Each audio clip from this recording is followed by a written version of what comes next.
going. It's a bloody cold one this morning.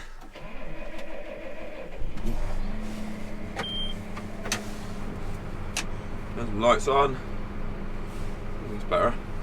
It's what is the time? 6:37 AM on Wednesday morning. And what is the temperature? -2. Thought it was going to be colder than that. It feels colder than that. We've got something coming out the exhaust pipe this morning. I think it's more steam than anything.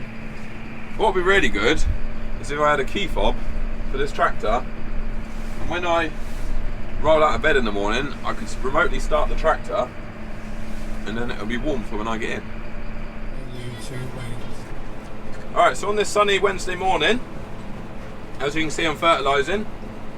I am out on grass, which is the cutting grass, where we cut the haylage. We've got 50 hectares of cutting grass, and yeah, I'm just putting an early dose of NPK on it, a dose of compound.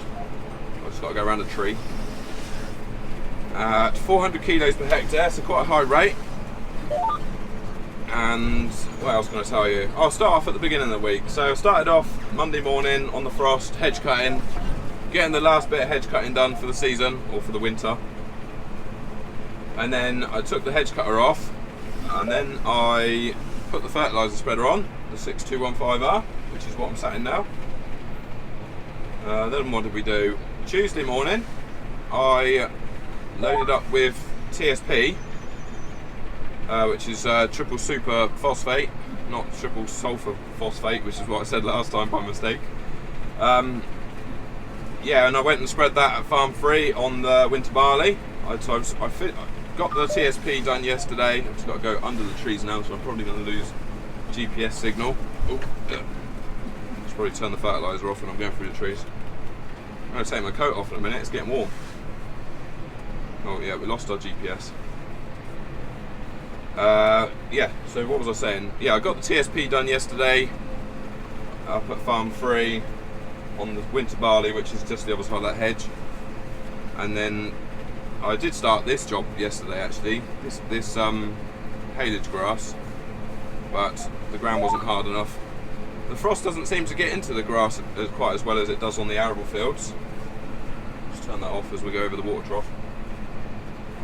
Yeah, the frost, I think the grass insulates the soil a bit, so the ground doesn't go as hard. Yesterday on the arable fields it was like concrete, but it's still -1 now, even though the sun's out. So yeah, 50 hectares I've got, or I had to do with cutting grass. I've only got about 20 left, so not a lot. I'll get this job done this morning. So I'm just on my way back to the yard now to get some more fertiliser. And if you look out in the field, there's already quite a bit of grass here, to be honest. These fields did have the sheep on them in the winter, so they did get eaten down, but it seems to be growing. So I would think, looking at the grass, that well, it's probably going to be an early cut this summer, especially as I'm getting the fertiliser on early. Normally I don't get it on till March.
So I finished the fert spinning. I've washed the spinner off, and I've sort of washed the tractor. I'm going to drop it off. Well, no, I'm going to go and get some lunch now. Actually, it's lunchtime. It's snowing, and then I will come back out and drop this spinner off, sort all those bags out, and put the front topper on ready for tomorrow. Right, that's the spinner off. The snow didn't come too much. I know a lot of you guys have had a lot of snow, but we haven't had any, to be honest. A few little flurries, which in a boring kind of way I'm kind of glad about, to be honest. As fun as it is to have lots of snow, it's to think sensibly about it, all it's going to do is make the ground wetter, so I'm happy to go without snow this time.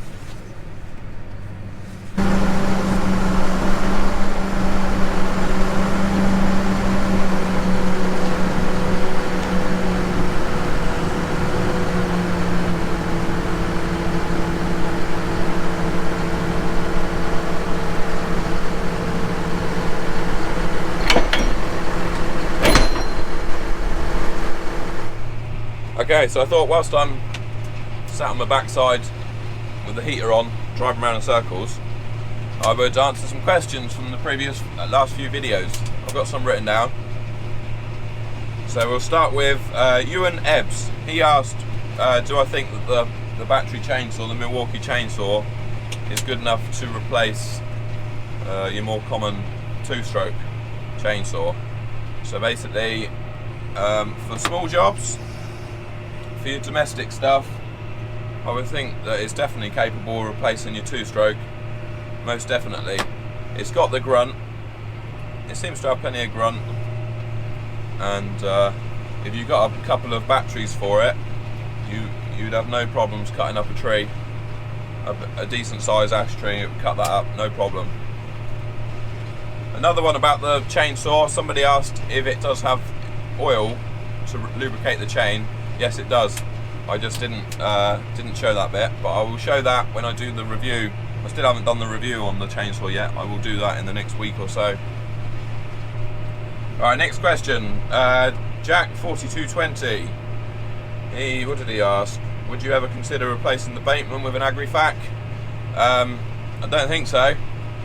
We get on so well with bateman. It's very unlikely. I've never even sat in an agri-fac. I've seen them at the shows, but no, it's very unlikely. Somebody asked about grass margins around our fields. Why do we have so many grass margins, basically? Who was that? Harry, let me read this. Harry Conlon, I think that's how you say it. Yeah, the reason why our fields have grass margins, or most of our fields have grass margins, is because basically the farms, they sign up to a countryside stewardship scheme, and basically you get paid to have sort of like 4 meters or 6 meters of grass around the outside of your field that you're only allowed to cut once a year, and basically it's for the ground nesting birds, it's basically for the wildlife, to give the hedgerows a buffer zone. It's basically just a conservation sort of thing. Tristan Bird asked how many litres per hour does the tractor go for. I'm guessing that's when we're hedge cutting. I think it does about 11 litres per hour when I'm hedge cutting, 10 or 11. Right now I'm topping and I am using 15.6, 15.9, 16 litres per hour, we'll say. So a bit more, but it's not really using any power, this topper. Farmer Noah asked how much horsepower do we need to power that hedge trimmer. So you could probably power it with the 3350. You could power it with 100 horsepower, but a 100 horsepower tractor probably wouldn't stay upright. The hedge trimmer is so heavy, it would a 100 horsepower tractor would be pulling wheelies and on its side. That's why I've got such a big heavy tractor on the hedge cutter. You could probably do it with a 6155 bar. 155 bar would probably be just about heavy enough. Might have to put some wheel weights on. But William Cottle asked how many acres do we farm? In total, arable, grassland, woodlands, it's about 1,700 acres, between 17 and 1,800 acres. William G asked, is the Defender finished? So as you saw by the last video, it is on the road, it is in working order, and it's working well, but it'll probably never be finished. There'll always be things that I want to do to it. I would like to put a bumper and a winch on the front of it. I would like to get it's got a air locking diff. It's got a locking diff in the rear axle with a compressor in the back. I'll show you at some point. But the compressor doesn't work, so I want to buy a new compressor for that at some point. And also a bonnet. I still need to get a new bonnet for it. Right, Friday morning. Some of my last bit of maize topping, and then I'll be done with this job. The ground is still frozen, although it's saying 1 degree right now in the sun. The ground's still frozen, so I'm glad to get this job done. If you're wondering what this maize is for and why I'm cutting it, it's basically because this maize is only planted here. I planted it for the shoot, basically. Basically, I have blocks of. A lot of you already know this, but some won't. The shoot will have loads of blocks of maize planted around the farm in small little sort of like 1 acre plots and stuff for the pheasants and the partridges to feed off in the winter whilst they're shooting them.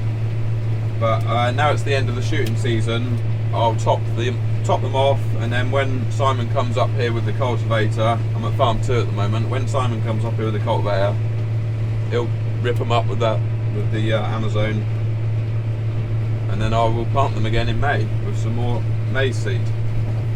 I think this afternoon I'm going to have to give the radiator a good blowout and the tractor a bath, because it's just absolutely filthy. You see all that dust in the front there now? I think if it was a warm day she'd be overheating probably. This topper that I've got on the front is a Teagle. It's a dual 285, so it can go on the front or the back of the tractor, and we've had it a few years now, maybe 4 or 5 years, and it's been very good actually. It's tough, that's for sure. I've had tyres go through it, I've had sheets of corrugated iron go through it, I've had all sorts. I've ran into tree stumps with it, and yeah, that's why I like to keep the tractor in 2-wheel drive, so that if I run into something solid like a tree stump, the back wheels just start spinning. And then if you're wondering why I've got the weight on the back, it's basically just to give me a smoother ride really. Put a bit of weight, it balances the tractor basically if you've got a bit of weight on the front and back. Alright, we're going to get on our way home now. Well, back to farm 1 anyway. And yeah, topping's finished. What are we, 1.5 degrees now, so hopefully I might be able to get the hose pipe going. We'll give the tractor a wash. I was hoping to do some spraying at the weekend.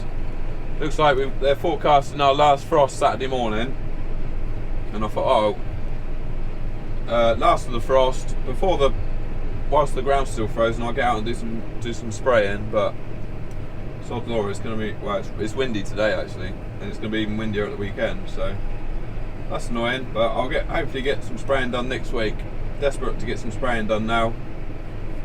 Get some spring crop fields sprayed off, ready for cultivation really.